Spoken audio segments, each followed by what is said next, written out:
Я думаю, что это какая-то ненависть именно к нашему украинскому народу. Я решил поинтересоваться у украинцев и россиян, уехавших в США, а также у коренных американцев, что они думают о причине начала войны в Украине. Насколько правдоподобной им кажется официальная версия Кремля.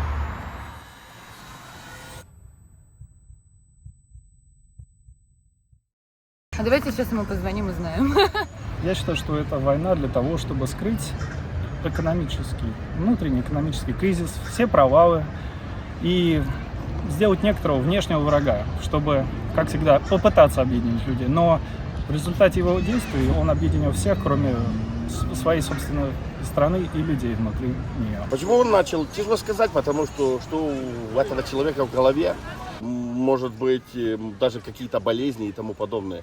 Это надо, наверное, идти к врачу и выяснять, чем человек болеет. Потому что здравый человек, умный человек смотрит, чтобы развивать свою страну. Я слышал много разных теорий об этом. Например, то, что он не хотел, чтобы Украина вступала в НАТО. Или то, что он в принципе ненавидит украинцев. Я не знаю настоящей причины, почему он это делает.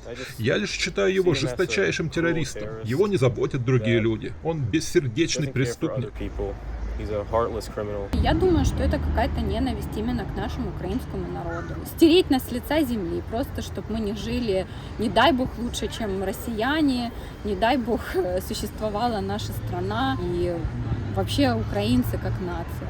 31 марта мы уехали, потому что было просто небезопасно, и дети мои прятались в подвале, в доме. Мало шансов, что я вернусь в ту страну, в которой вырос, в которой учился, в которой получал образование, в которой у меня были друзья, родные.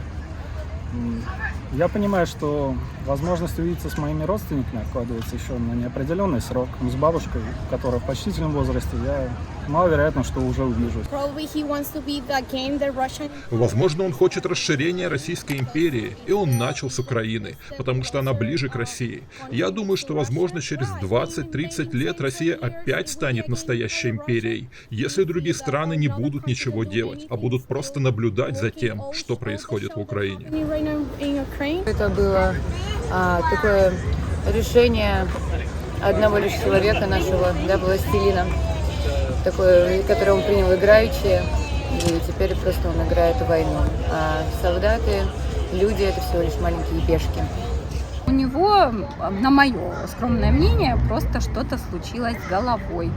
И он сошел с ума, и поэтому допускается то, что происходит. Другого объяснения у меня нет, почему идет такое истребление украинского народа. Братского, по сути, народа, который никогда ничем не угрожал России и не представлял никакой опасности. Я думаю, что он всегда хотел захватить Украину из-за полезных ископаемых, сельского хозяйства, морских портов и природных красот этой страны. Несмотря на украинский народ, как мы выбираем того президента, которого мы хотим. Если украинцам что-то не нравится, они выходят на Майдан и об этом говорят, и к ним прислушиваются. Может, российское правительство боялось, что такое же случится в России? Мне тяжело знать, что у него в голове. Можно предусмотреть действия нормального человека. Действия такого человека предугадать невозможно. Что у дурака в голове, никто не знает. Ему не нравится, что НАТО надвигается с востока, но его действия не имеют смысла, потому что если он захватит Украину, то окажется в окружении еще большего числа стран НАТО. Кроме того, из-за этой войны еще большее количество стран захотят вступить в НАТО. Дети у меня просто бились в панической атаке. У меня старшему сыну 14, среднему 12, что давай уезжать как можно скорее. Я бы никогда не уехала, зная, что моя страна проходит то, что сейчас происходит из-за вторжения России. Я бы осталась, потому что я всегда занималась социальной работой, и я знаю, что я сейчас нужна своей стране.